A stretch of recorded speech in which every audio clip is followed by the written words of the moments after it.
alhamdulillahi rabbil alamin wassalatu wassalam ala asyrafil anbiya'i wal mursalin wa ala alihi wa sahbihi ajma'in. Subhanaka la ilma lana illa ma 'allamtana innaka antal alimul hakim. Rabbi shrah li sadri wa yassir li amri wahlul 'uqdatam min lisani yafqahu qawli. Amma ba'd. Alhamdulillah ala ni'matil Islam, alhamdulillah ala ni'matil iman wa kafa biha min ni'mat. Alhamdulillah, segala puji bagi Allah Subhanahu wa taala yang mengaruniakan syariatnya Nabi kita Nabi Muhammad sallallahu alaihi wasallam, yang menghadiahkan untuk kita berbagai macam cara beribadah, berbagai macam jalan menuju surganya Allah Ta'ala, berbagai macam cara dan model untuk kita semakin mendekatkan diri kita kepada Allah Subhanahu wa Ta'ala dan juga Nabi kita Nabi Muhammad sallallahu alaihi wasallam. Maka setiap hal yang kita lakukan, setiap hal yang kita tempuh, setiap perkara yang kita berpijak di atasnya, kita mengharap dari Allah Subhanahu wa taala, ihdinas siratal mustaqim. Semoga semua hal itu adalah jalan yang lurus. Semoga sesuatu itu adalah sesuatu yang menjadikan kita semakin dekat dan semakin dekat kepada Rasulullah sallallahu alaihi wasallam. Termasuk diantaranya adalah perkara yang mulai dari pagi jenengan lakukan, baca maulid tiba, salawat kepada Nabi, memuji-muji tentang Rasul, ngingat-ngingat tentang sejarah hidupnya Nabi Muhammad SAW, dari mulai beliau sebelum dilahirkan sampai beliau dilahirkan, sampai kriteria-kriteria akhlak yang ada pada diri Rasulullah SAW dibacakan dari tadi. Dan di majelis ini pada khususnya jenengan bukan cuman sekedar mendengarkan, tapi diusahakan sama pengurus untuk punya buku satu-satu yang ada terjemahnya, tulisannya gede-gede. Kurang gede nama betul tulisan. Kurang gede sih ya. Di fotokopi sak enten lah. Jadi itu semuanya adalah usaha kita, usaha para pengurus untuk lebih memahamkan jenengan.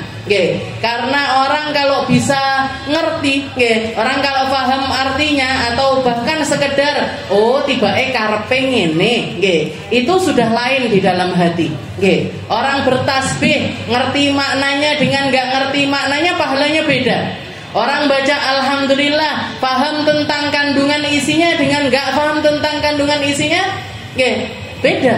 Apa yang dia dapatkan, apa yang dia rasakan, apa yang Allah Ta'ala berikan ke dalam hati hamba tersebut nggak akan pernah sama. Dan antara kita dengan Nabi Muhammad ini dari mulai jarak sudah berbeda jauh. 1400 tahun perbedaan masa kita dengan Nabi. Ditambah lagi perbedaan bahasa. Kita ngomongnya bahasa Jawa, Rasulullah ngomongnya bahasa Arab. Ustazah ngaji Yasin sik katek latine Ustazah. Nah ini mau ngerti tentang bahasa Arab ini kayaknya kok jauh sekali. Kalau kita masih harus disuruh belajar bahasa Arab, masih harus disuruh belajar tentang kosakata bahasa Arab, tata bahasanya dan lain sebagainya, entek umurnya ndak ngaji Ustazah akhirnya.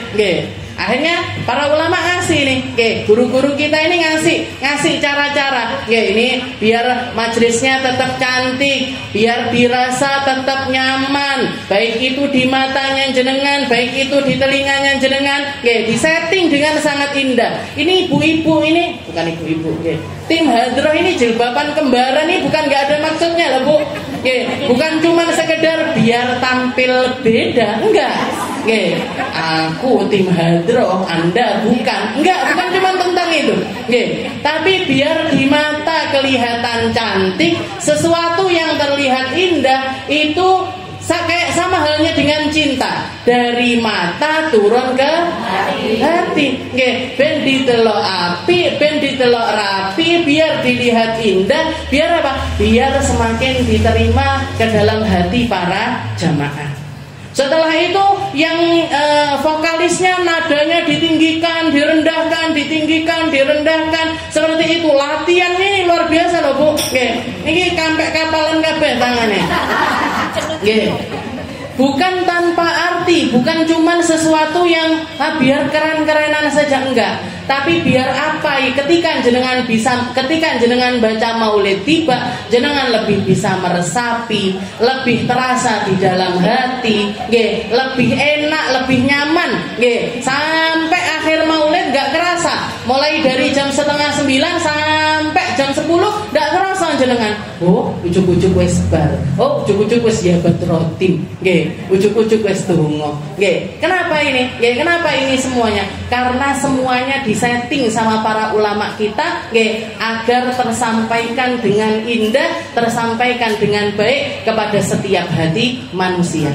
Oke, dan tujuannya apa? Tujuannya satu. Oke, tujuannya satu, mendekatkan diri kita kepada Allah Subhanahu wa taala, mengharap lebih besar tentang syafaatnya Nabi Muhammad sallallahu alaihi wasallam. Karena kita tahu persis di akhirat satu-satunya manusia yang dijanjikan sama Allah taala, yauma la yukhzillahun nabi, hari di mana Allah taala tidak pernah menyia-nyiakan Rasul, tidak pernah acuh kepada Rasul, tidak pernah tidak memberikan apa yang menjadi pengharapannya Rasulullah sallallahu alaihi wasallam. Bahkan Allah taala mengatakan wala saufa yu'tika rabbuka fatarda. Wahai Muhammad, di akhirat nanti kamu akan mendapatkan sesuatu sampai kamu puas. Nggih, katanya Sayyidina Ali, dan kami tahu persis satu-satunya perkara yang memuaskan hati Nabi Muhammad sallallahu alaihi wasallam adalah ketika beliau tahu persis bahwasanya seluruh umatnya, semua orang yang mengatakan asyhadu an la ilaha illallah wa anna muhammadar rasulullah, akan ada alasan bagi Nabi untuk menyelamatkan mereka dari neraka menuju surga. Sebanyak apapun maksiatnya, sebanyak apapun kesalahannya, seburuk apapun dia, sejahat apapun dia, kalau misalkan di dalam hati hamba tersebut masih ada kalimat la ilaha illallah Muhammadur Rasulullah, dia mati di atas keimanan tersebut, Rasulullah masih punya alasan untuk mengangkat dia dari neraka menuju ke dalam syurganya Allah Subhanahu wa ta'ala. Dan yang kita harapkan di setiap pembacaan maulid kita, di setiap sholawatnya kita, di setiap kita menyebutkan tentang ciri-cirinya Rasulullah sallallahu alaihi wasallam, semakin banyak jalan kita untuk mendekati Rasulullah sallallahu alaihi wasallam. Ya Rasul, kula niku lho nggih sing nabuh ning gone Khadijah. Ya Allah, kula niku lho ya Rasul yang setiap hari Selasa baca maulid tiba. Saya itu loh ya Rasul yang deketin jenengan, yang nyebut-nyebut jenengan, yang bersolawat kepadamu, yang nyari tahu tentangmu, yang nyari tahu tentang orang-orang sekitarmu, yang nyari tahu tentang sahabat-sahabatmu, yang nyari tahu tentang setiap detail yang ada pada dirimu ya Rasul. Kami mempelajarinya, kami nyari tahu tentangnya, maka kasih kami alasan yang banyak untuk engkau selamatkan ya Rasul. Di mahsyar selamatkan kami ya Rasul. Ketika kami dibagikan buku amal, bantu kami ya Rasul. Ketika kami ditimbang amal, hadirlah di situ bersama kami ya Rasul. Kami terlalu tegang, kami terlalu takut, dosa kami terlalu banyak, maka hadirlah sebagai penenang hati kami di saat-saat genting tersebut ya Rasul. Jadi apa yang kita baca, apa yang kita hadiri, apa yang kita ucapkan, apa yang kita lihat, apa yang kita dengar tentang Nabi Muhammad sallallahu, semakin banyak pula kita nyari alasan untuk mendekati Rasulullah sallallahu alaihi wasallam. Kalau diibaratkan kita itu kayak nabung, Bu. Nabung sholawat, nabung majelis, nabung ilmu, nabung pengetahuan, nabung rasa hati dan lain sebagainya. Ini kita tabung, ditabung, diresiki, kotorannya dibersihkan biar bisa masuk ke dalam tabungan ini dengan benar-benar sebagai tabungan kita menuju Allah Subhanahu wa taala. Nanti betoknya, betok awal pembetokan. Awal bukanya celengan itu, Bu. Yang pertama kali jenengan rasakan adalah inda sakaratil maut. Ketika kita menghadapi sekarat. Ketika kusyifatil hijab, hijab antara dunia manusia yang selama ini tertutup dengan alam gaib itu semuanya disingkap. Surga yang nggak bisa kita lihat sekarang dibuka sama Allah Ta'ala. Neraka yang nggak bisa kita lihat sekarang dibuka sama Allah Ta'ala. Malaikat yang nggak bisa kita lihat sekarang dibuka hijabnya sama Allah Ta'ala. Orang baik persiapan sakaratul mautnya dia ini baik, orang nggak baik persiapan sakaratul mautnya ini juga sangat-sangat tidak baik. Maka kita perlu nabung. Jenengan kenapa kok perlu? Kenapa Ustazah kok setiap mau ngaji niat lagi? Apa nggak cukup niat dari awal? Nggak cukup, Bu. Wong jenengan niat lho sik panggah lali-lali. Wong jenengan sudah niat loh. Nawaitu ta'allum wa ta'lim wa naf'a. Ya Allah niat sinau. Ya Allah niat ngasih manfaat buat diri. Ya Allah ngasih niat untuk saling mengingatkan. Tibake yo ngaji sik angop. Tibake ngaji yo sik garuk-garuk. Tibake ngaji yo panggah kelingan pemean. Bariki aku arepe mapak anakku, bariki arepe ngene. Kelingan semuanya. Sudah niat padahal.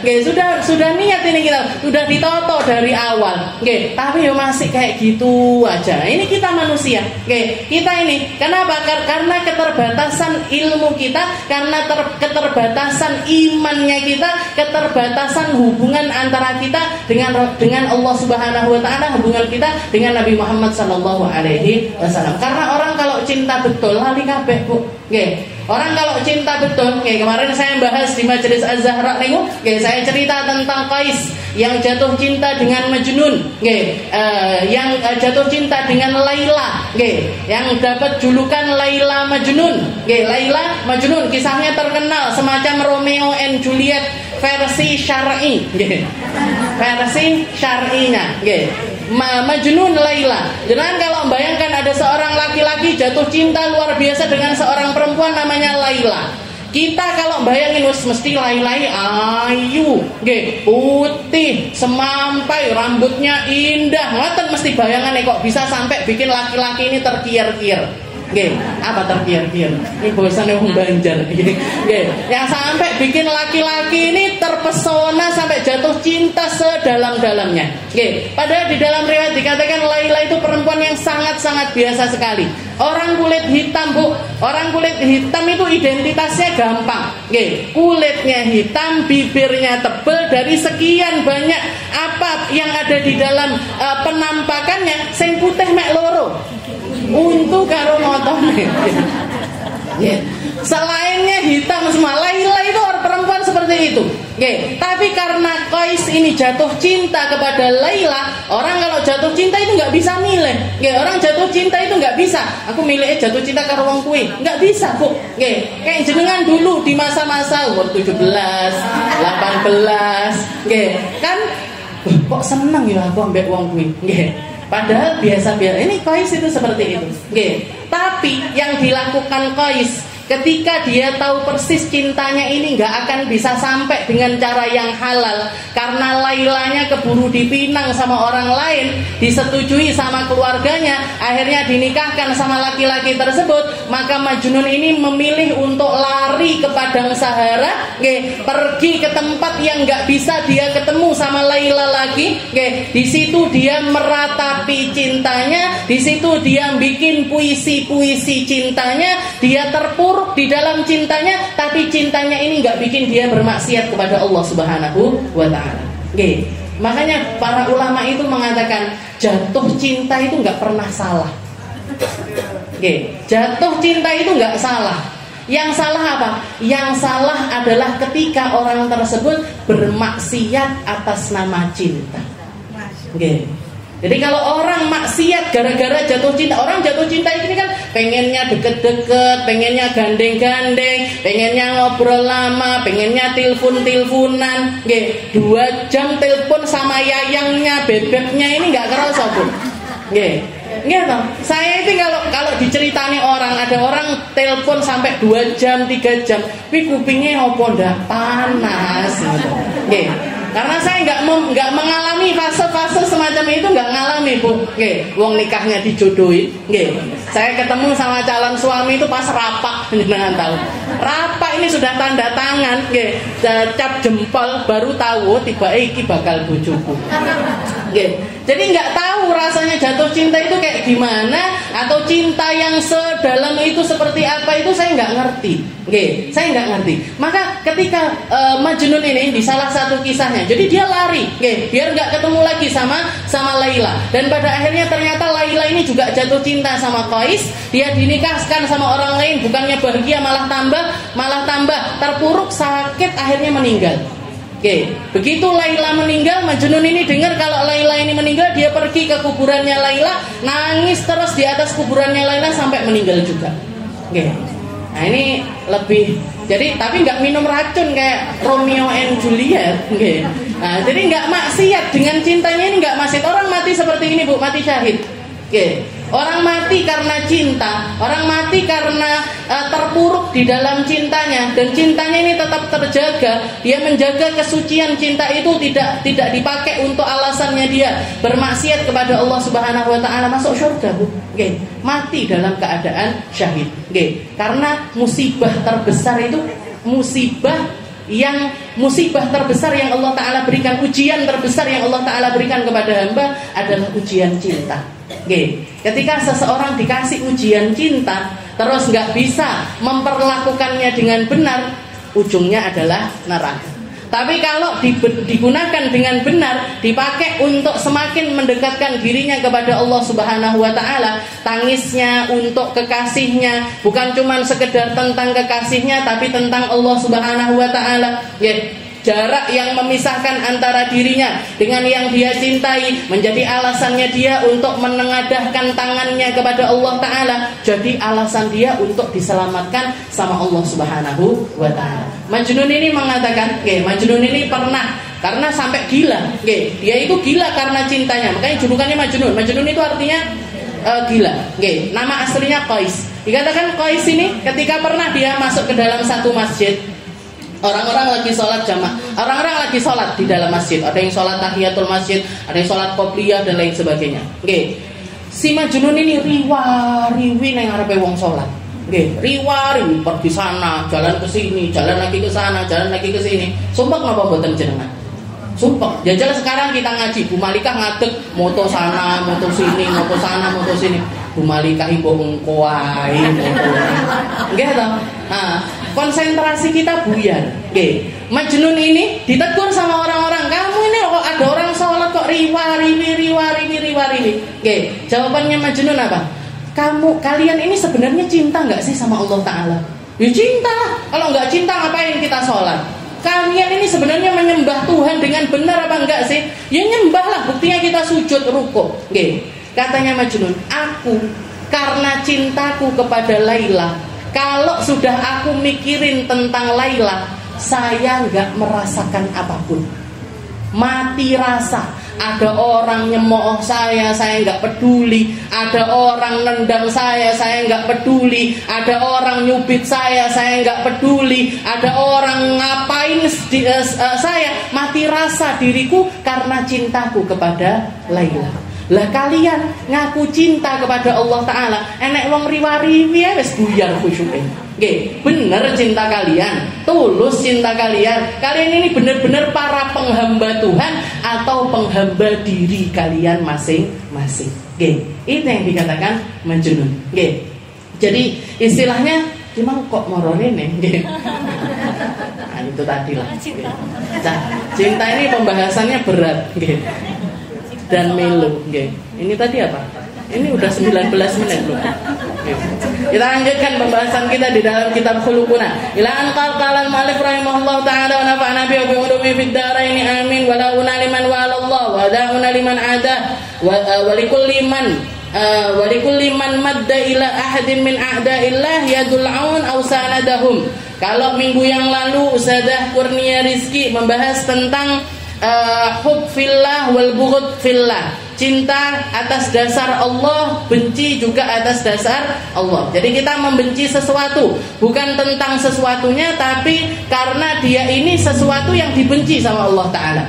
Begitu juga kita menyandarkan cinta kita kepada sesuatu yang dicinta sama Allah Ta'ala, bukan tentang perkara tersebut, tapi karena perkara tersebut adalah wasilah menuju cintanya Allah Subhanahu wa Ta'ala. Kita cinta ilmu karena Allah, kita cinta ulama karena Allah, kita cinta majelis karena Allah, kita cinta sama pakaian-pakaian yang menutup aurat karena Allah, kita cinta sama hal-hal kebaikan dimanapun itu berada, siapapun yang melakukannya, bukan tentang perkaranya, bukan tentang hal kebaikan tersebut, tapi karena hal-hal itu adalah sesuatu yang dicintai oleh Allah Subhanahu wa Ta'ala. Jadi ngaitkan cintanya kepada apa yang Allah Ta'ala ridhoi untuk kita cintai. Dan segala sesuatu yang membantu perkara tersebut.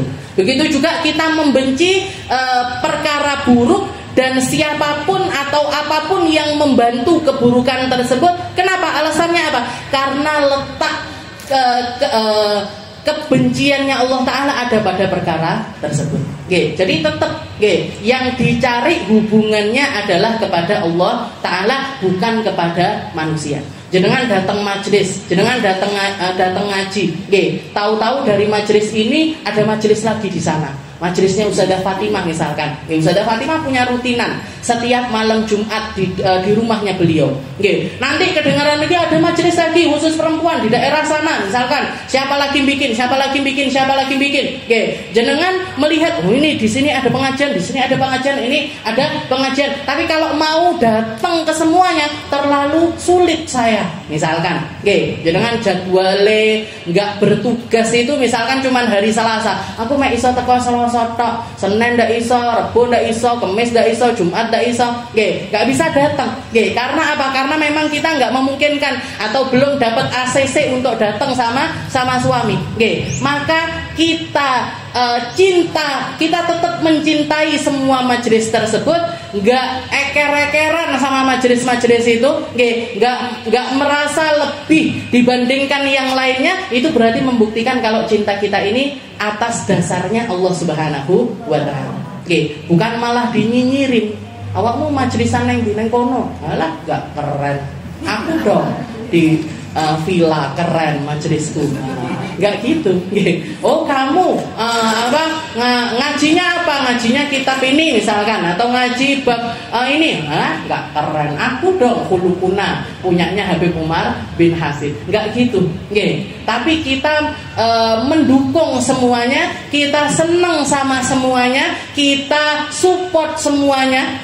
Meskipun mungkin yang paling kita dalami atau kita selami ini majelis yang sekarang ini kita hadiri, tapi keberadaan semua majelis itu justru bikin hati kita ini tambah senang. Nah itu berarti apa? Tandanya kalau kita ini cintanya dasarnya atas kecintaan kita kepada Allah Subhanahu wa Ta'ala. Tambah banyak masjid, alhamdulillah. Tambah banyak musola, alhamdulillah. Tambah banyak anak-anak pesantren yang mau maju untuk tausiah, untuk ngaji, untuk bersemangat di dalam dakwah, alhamdulillah. Senang. Bahkan mengkader. Para ulama itu ngader, Bu. Para ulama-ulama kita ini karena tahu persis umurnya mereka ini nggak panjang, karena tahu persis mereka ini bakalan meninggal dunia, pasti ada ujung masanya, maka mereka mengkader. Makanya bikin pondok-pondok, bikin pesantren-pesantren. Saya itu sering, Bu, teman-teman ataupun guru-guru saya ataupun guru-gurunya abah saya nyuruh saya untuk buka pesantren. Tapi sekarang ini setiap kali dibilang seperti itu, saya akan bilang kalau saya disuruh bikin pesantren, semua majelis tak tutup. Jangan mau napa mboten majelis saya ditutup. Tapi kalau saya bikin pesantren pripun? Saya nggak dipecah, Bu, kepala saya mikirkan jenengan, mikirkan murid saya. Siji ae. Jadi istilahnya para ulama itu mengkader-kader. Salah satu alasan yang sering kali masuk ke telinga saya, kamu kalau bikin pesantren berarti kamu sedang mencetak aminah-aminah yang lainnya. Kamu kalau bikin pesantren, kamu berarti bikin kamu yang lain yang insya Allah akan tersebar dan akan bermanfaat di tempatnya masing-masing. Jangan pilih saya cuma satu, apa saya jadi banyak. Aneh. berarti belum saatnya untuk dijawab. Nggih. Saya nggak berani sampai sekarang nggih. Buka pesantren itu nggak abot, Bu. Nggih, gini aja sudah berat menurut saya. Saya sudah merasa jadi istri yang sangat-sangat tidak solihah. Nggih. Dengan semua pengajian ini saya merasa jadi istri yang sangat tidak solihah. Karena kalau saya lihat umi saya itu sama Abi, nggih, nyanding terus. Nggih, nanti sholat duhur ke masjid bareng, sholat asar ke masjid bareng, habis sholat asar nanti keliling-keliling, beli rujak, beli apa, silaturahmi ke saudara. Kalau ada orang sakit disambangi, ada orang mau umroh didatangi, ada orang mau haji. Kalau sudah mau musim haji gini, Bu, abah saya sama umi saya dulu itu nggak pernah leren, nggak pernah di rumah. Oke, pergi ke rumah itu katanya mau haji didatangi, itu katanya mau haji didatangi. Bahkan yang cuman kenal, cuman sapa-sapaan, cuman ketemu di majelis mek sak seret ngeten diparani. Oke. Alasan abah saya simpel sekali. Uang-uang ini tak tekani para yo seneng to. Nggih. Orang-orang kalau saya datangi mesti kan mereka senang. Nggak mungkin orang itu nggak senang saya datangi, insya Allah, kata abah saya seperti itu. Okay. Sedangkan itu halus surur ala qalbil mu'min, okay. Masukkan kesenangan di dalam hati hamba beriman, itu pahalanya besar sekali. Okay. Itu ruwepot sekali abah saya, padahal nggak haji, gitu, tapi ruwepot sekali, sambang-sambang haji. Okay. Jadi saya ngelihatnya berduaan terus, makan bareng, minum bareng. Abah saya itu air kalau nggak dituangin umi saya nggak minum kok. Minum ini minuman kalau nggak dituangin sama umi nggak ngombe. Okay. Kalau ditanya kenapa Bi, ini loh airnya di sini. Okay. Istilahnya cerete itu dekat. Ini gelasnya juga sudah ada di depan. Kenapa? Tinggal nuang aja kok nunggu saya. Kata abah saya, ben awakmu akeh pahala nih. Okay. Biar kamu itu banyak pahalanya. Lah saya, suami saya nggak sabar kayak wes. Okay. Sabar sekali alhamdulillah Bu. Enggak, istilahnya saya telat datang, okay. Habis ngaji itu nanti ada yang curhat sampai duhur selak kaliren suami saya. Akhirnya beli sendiri, makan sendiri, nuang sendiri, ngudek kopi dewe, semua bar banget gitu. Jadi pahala saya sangat-sangat sedikit sekali. Gitu. Jadi istilahnya saya sudah merasa seperti itu. Apa nih duwe pondok, nggih. Apalagi punya pondok wis nasallallahu salam, jaluk selamat ngoten permean karo Gusti Allah. Nah, jadi kalau ada orang nanti di akhirat paling banyak nuntut saya itu kayaknya suami saya. Ora tau ngene. Yang ke-18, nggih. Nah, kita masuk ke bab kita ini. Nggih. Walaupun sudah 27 menit. Nujahid fi sabilillah bi aqwalina wa fa'alina wa amwalina wa anfusina wa dzaka huwa tariquna wa syi'aruna. Nggih, katanya Al-Habib Umar bin Hafid, nggih, di dalam kalimatnya beliau yang ke-18, fi khuluqina ma'a ibadih, di dalam akhlak hamba kepada sesama, nggih, akhlak seseorang kepada sesama hamba. Katanya beliau nujahidu fi sabilillah, nggih, hendaknya kita itu ngambil porsi dari jihad di jalannya Allah Ta'ala. Kita berjuang di jalan Allah dengan apa? Biaqwalina, dengan kalimat-kalimat kita, dengan ucapan-ucapan kita, wa af'alina, dan juga perbuatan-perbuatan kita, wa amwalina, dengan harta-harta kita, wa anfusina, dan juga dengan diri kita, jiwa kita, wa dzaka huwa tariquna wa syi'aruna, dan ini adalah jalan dan juga syiar kita sebagai sesama hamba Allah. Okay. Mujahid fi sabilillah, berjihad di jalan Allah. Jadi jihad itu nggak melulu, okay. Kalau tingkat tertinggi dari jihad itu sudah pasti adalah jihad di medan peperangan. Okay. Jadi jihad di medan peperangan itu tingkat tertinggi dari yang namanya jihad. Oke, dari berjuang di jalan Allah itu paling tinggi adalah jihad dengan karena ketika orang ada di medan peperangan yang dia perjuangkan semuanya. Oke, kalimat-kalimatnya dia perjuangkan, hartanya diperjuangkan, dirinya diperjuangkan, semuanya. Semua apa yang dia miliki ini ditaruh di di dalam perjuangan fisabilillah, di jalannya Allah Subhanahu wa taala. Jadi makanya nggak bisa digapai dengan sesuatu yang lain. Kita mau nyaingin pahalanya orang-orang yang berjihad dengan di medan peperangan sekuat tenaga sekalipun, istilahnya dengan cara apapun yang kita miliki, nggak akan pernah bisa menyamai apa yang sedang mereka lakukan. Pahalanya orang-orang yang ada di Palestina itu, Bu, nggak bisa kita gapai dengan cara apapun ketika kita ada di sini. Istilahnya nggak bisa menyamai pahala yang mereka dapat. Karena mereka semuanya diperjuangkan, rumahnya habis, jiwa raganya, keluarganya. Jadi cobaan yang begitu berat yang mereka hadapi. Jangan bayangkan betapa banyak anak-anak kecil di sana ngelihat bapaknya mati di depan mereka, ibunya mati di depan mereka, kakek neneknya, saudaranya mati di depan mereka. Itu kan trauma juga segala macam lah. Hal yang terjadi di dalam peperangan. Orang kalau ada di medan peperangan atau di negeri konflik, itu kayak istilahnya perjuangan yang nggak tahu kapan akan selesainya, musibah yang nggak tahu dia harus kemana, dan bagaimana. Jadi pokoknya dihadapi. Yang menguatkan mereka adalah firman-firmannya Allah Ta'ala. Yang menguatkan mereka adalah kefahaman bahwasanya dunia ini adalah tempatnya mereka untuk berjuang. Lain sama musibah-musibah yang lain. Jangan kayak misalkan di satu daerah ada banjir, misalkan kena banjir. Nah, kena banjir itu kan sak-serat banjir, sedino paling selesai, atau paling lama seminggu lah istilahnya. Setelah itu nanti mereka di tenda pengungsian, orang-orang sekitarnya ini mengirimkan makanan, mengirimkan selimut, mengirimkan ini itu dan lain sebagainya. Nah, kalau di negeri konflik itu, mau ngirim dicegat, mau ngirim di istilahnya dihancurkan kirimannya. Jadi metu ndak iso, neng jero diserang dari segala sisi. Air dihilangkan, makanan dihilangkan, tempat tinggal dihilangkan. Istilahnya nggak terbayangkan apa yang mereka hadapi ini nggak terbayangkan. Makanya nggak pernah bisa kita gapai dengan perjuangan apapun di tempat kita. Jihad fisabilillah dengan realita semacam itu pun Allah Ta'ala tetap nuntut. Itu pun Allah Ta'ala tetap milih mereka-mereka yang mati syahid ini adalah mereka-mereka yang niatannya lurus, imannya lurus kepada Allah Subhanahu wa Ta'ala. Yang nggak benar niatannya, yang nggak benar hatinya, yang nggak dapat pahalanya jihad. Ketika ada satu orang nanya sama Rasul, ya Rasul, rajulun qatala, ya Rasul, ada orang berjihad, ada orang berjihad, ada orang berperang hamiyatan karena dia melindungi dirinya. Ada juga orang berjihad liura makanah, biar kelihatan tempatnya di sisi manusia.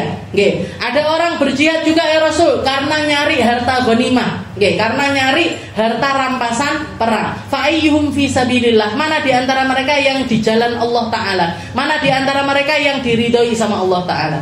Kan semuanya ditolak sama Nabi, semuanya ditolak sama Rasul, dan Rasulullah mengatakan man jahada, barang siapa yang berjihad, barang siapa yang berperang, liyakuna kalimatullahi al-ulya fahuwa fisabilillah. Barang siapa yang berperang niatannya hanya untuk naikkan kalimat-kalimatnya Allah, dialah yang pejuang yang sebenarnya. Yang lainnya bukan seorang pejuang. Yang lainnya gak diterima di sisi Allah Ta'ala sebagai seorang yang pejuang. Makanya masalah niat ini begitu penting, karena bahkan ibadah tertinggi pun kaitannya tetap dengan niat. Kaitannya tetap dengan niat, dan Allah Ta'ala yang dipandang niatan kita masing-masing. Siapa yang datang majelis yang paling ikhlas, yang paling tulus, siapa yang paling hubungannya sama Allah Ta'ala ini paling benar, dialah yang mendapatkan pahala terbesar dari setiap kedatangannya dia ke majelis. Jadi belum tentu yang ngomong ini yang paling banyak pahalanya, belum tentu. Bisa jadi yang duduk paling belakang justru malah paling banyak pahalanya. Tapi ojo kabeh rebutan belakang nanti. Jadi bisa jadi yang di depan, bisa jadi yang soft kedua, bisa jadi yang soft ketiga, bisa jadi tim hadrohnya dan lain sebagainya. Tapi semuanya yang intinya apa? Intinya yang mereka yang paling besar harapannya kepada Allah Ta'ala li'i'la'i kalimatillah. Ya Allah, saya datang ngaji, saya datang majlis untuk meninggikan kalimat-kalimat Allah Ta'ala. Fahuwa fi sabilillah. Orang itulah yang ada di jalannya Allah Ta'ala. Oke, mujahid fi sabilillah bi aqwalina. Jadi jihad ini dengan apa? Bi aqwalina. Oke, dengan lisan kita. Oke, yang lisannya bisa dipakai jihad, dipakai jihad. Oke, yang lisannya bisa dipakai untuk ngingetin orang, ingetin orang. Yang lisannya bisa dipakai dakwah, dakwahin orang. Yang lisannya bisa ajak-ajak orang, ajak-ajak orang. Oke. Lisannya nggak bisa Ustazah, jempolnya bisa, tapi ya sudah jempolnya jenengan. Nggih, kok sing mlebu surga dhisik jempolnya.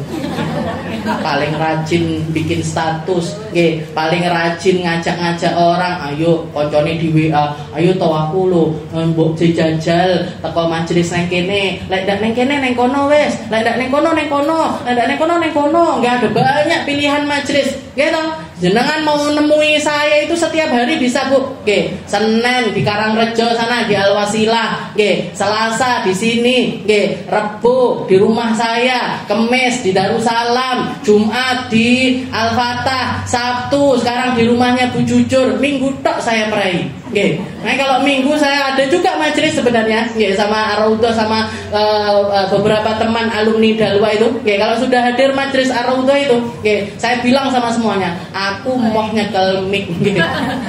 Nggih, saya nggak mau megang mic. Nah, udah capek saya seminggu. Nggih. Jadi istilahnya jenengan mau nemuin saya setiap hari bisa. Nggih, jenengan mau nemuin saya setiap hari bisa. Jadi tinggal, jadi kalau ngingetin orang atau ngajak orang, ngajak orang, jangan cuman terpaku di satu tempat. Nggih, jenengan nggak bisa di sini, di sana ada. Ya nggak bisa di sana ada. Nggak bisa di sana ada. Nggih. Nah, jadi mereka bisa dapat pilihan di mana yang mungkin rumahnya paling dekat, rumahnya paling gampang untuk mengakses tempat tersebut dan lain sebagainya. Intinya apa? Intinya kita gunakan lisan kita untuk mujahid fisabilillah, untuk jihad di jalannya Allah. Mujahid fisabilillah bi aqwalina dengan lisan kita, bi af'alina dengan perangai kita. Koncoku panggah ndak mau saya diajak majlisan, nggak mau diajak ngaji. Jenengan kasih hadiah. Yuk, nanti kalau kamu hadir majelis tak kei hadiah.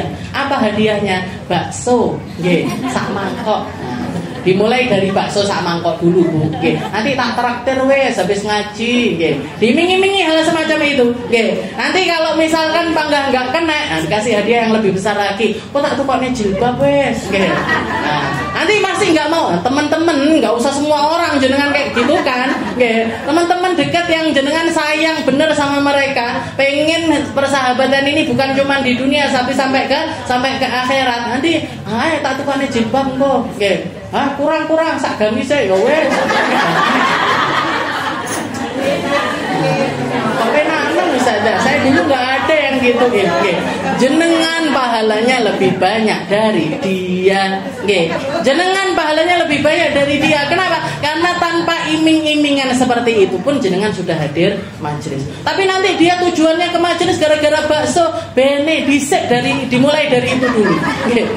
Bariki bar ngaji bakso, bariki bar ngaji tukane jilbab, bariki bar ngaji tukane gamis. Enggak apa-apa, dimulai dari itu dulu.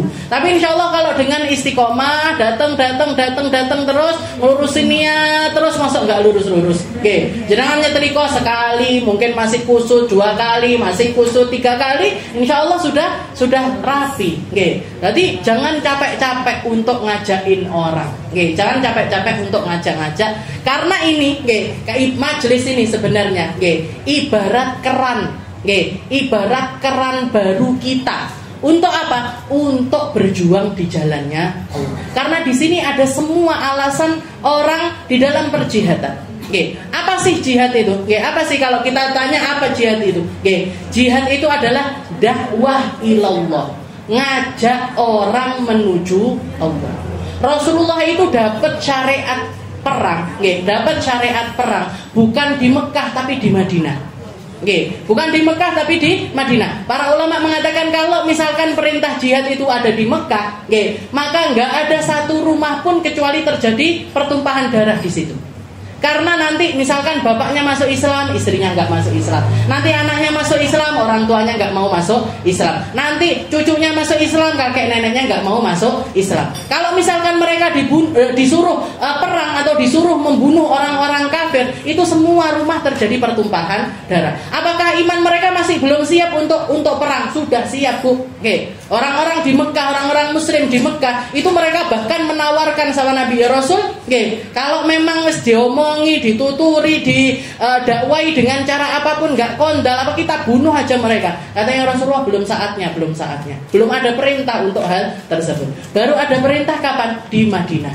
Oke. Setelah Rasulullah punya pasukan, setelah Rasulullah punya peralatan, Rasulullah sudah mulai toto di dalam ekonominya, Rasulullah bikin strategi peperangan. Itu pun sebelum berangkat perang, rajanya dikasih surat dulu, aslim taslam, oke, masuk Islamlah kamu akan selamat, masuk Islamlah kamu akan dapat pahala double, masuk Islamlah kamu. Nah, nanti kalau misalkan mereka nolak dengan penolakan yang buruk, kalau nolaknya dengan penolakan baik, tidak diperangi sama Rasul, Bu. Oke, seperti ketika Rasulullah nyurati Raja Mesir. Oke, Raja Mesir itu nggak masuk Islam. Oke, tapi bahkan ngasih banyak hadiah kepada Nabi. Termasuk di antara hadiahnya Raja Mesir ini Mariatul Qibtiyah.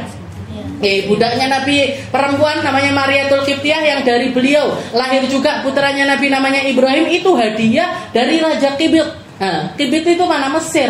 Oke, Raja Mesir ngasih hadiah kepada Nabi 2 perempuan. Oke, 2 budak perempuan. Satu namanya Maria, satu namanya Sirin. Oke, yang Sirin diberikan kepada sahabat yang lain, yang Maria diperbudak sama Rasulullah sendiri. Sampai akhirnya lahir putranya Nabi namanya Ibrahim. Oke, jadi kalau penolakannya dengan penolakan baik, tidak diperangi sama Nabi. Oke, tapi ada yang Rasulullah nyurati raja-raja, salah seorang raja, utusannya Nabi justru malah dibunuh. Rasulullah langsung mempersiapkan pasukannya untuk merangi negeri tersebut. Jadi pakai adab, bahkan jenengan nggak akan menemukan peperangan seberadab perangnya Rasulullah Shallallahu Alaihi Wasallam. Katanya Nabi, jangan rusak tempat ibadah. Tempat ibadah nggak boleh dirusak. Jangan bunuh perempuan, jangan bunuh anak kecil, jangan bunuh kakek-kakek ataupun nenek-nenek yang sudah tua. Jadi yang boleh diperangi siapa? Yang mereka para laki-laki muda yang memang ada di dalam barisan peperangan. Jadi istilahnya tentara netak sing diperangi, bukan rakyat sipil, bukan orang yang nggak ngerti, istilahnya nggak ngerti megang senjata. Bukan bahkan salah satu aturan di perangnya Nabi itu motong pohon aja nggak boleh. Jadi ngerusak pohon aja nggak boleh. Mana ada sekarang peperangan kayak perangnya Rasulullah Shallallahu Alaihi Wasallam. Orang-orang Israel itu kan nggak pandang bulu. Semua rumah dihancurkan, gereja, masjid, mau pendeta juga nggak boleh. Pemuka agama nggak boleh disentuh, nggak boleh diperangi, nggak boleh dibunuh. Itu perangnya Rasulullah Shallallahu Alaihi Wasallam. Sampai ada yang ketahuan bunuh mereka, sampai ada, tapi nggak pernah terjadi. Bunuh anak kecil ataupun bunuh orang tua dan lain-lain nggak pernah terjadi di perangnya Rasulullah Shallallahu Alaihi Wasallam. Mujahid fisabilillah. Jadi berjihad, dengan lisan kita. Jadi jihad itu dakwah ilallah, ngajak orang menuju Allah. Bahkan peperangan pun tujuannya bukan untuk pembunuhan, tapi tujuannya untuk ngajak orang kenal sama Allah Subhanahu wa Ta'ala. Wa inqat li ibadillah, juga ngangkat orang-orang dari nggak ngerti biar ngerti, dari nggak paham biar paham. Jadi apa yang kita lakukan sekarang ini jihad. Apa yang kita lakukan sekarang ini adalah perjihatan. Karena apa? Karena kita pengen semakin banyak orang kenal sama Allah, semakin banyak orang kenal sama Rasulullah Shallallahu Alaihi Wasallam. Maka apapun yang jenengan jihadkan di sini, apapun yang jenengan investasikan di tempat ini akan menjadi sesuatu yang pahalanya itu luar biasa besar. Misalkan jenengan ketok ibu-ibu kok kayaknya haus, air segini kok kayaknya kurang, tak tambahi wes, ngomong sama pengurus, Bu, nanti mulai minggu depan airnya segini misalnya, separuh nih saya yang nyumbang. Jadi pakai harta, pakai ide, pakai omongan. Nah, jadi jangan melihat majelis seperti ini, perhatikan, perhatikan. Koyoke kok ngene, gimana kalau dikasih gini? Kalau kayaknya kok gini. Nah, nanti kalau diterima ya istilahnya kita syukuri. Kalau nggak diterima ya nggak apa-apa, ojo baper, ojo sakit hati. Terus tak omongi gelas sing gede, apa nggak dikai gelas cilik. Ini misal loh Bu, contoh, nggak nyindir siapa-siapa saya, nggak nyindir pengurus juga enggak, saya dikasihnya besar, jadi istilahnya apapun yang terjadi di majelis ini, misalkan ada begini, jenengan minta, atau kalau nggak gitu, misalkan nanti waktu ada event apa, misalkan maulutan atau mau kayak kemarin ada milad dan lain sebagainya, Bu saya urun ini, Bu saya urun ini, saya nambahin ini, saya nambahin. Gimana kalau acaranya disetting gini? Gimana kalau acaranya disetting gini? Nah, jangan kasih urun. Nah, itu namanya adalah perjuangan di jalannya Allah. Jadi jangan abai, jangan cuek, jangan acuh, jangan acuh. Karena tempat semacam ini semacam kerannya kita untuk berjihad di jalan Allah. Dan jihadnya ini jihad yang nggak berdebu, jihad yang nggak capek, jihad yang nggak sulit, nggak berdarah-darah, tapi memahamkan orang tentang ilmu kepada Allah Ta'ala, itu adalah perjuangan yang luar biasa.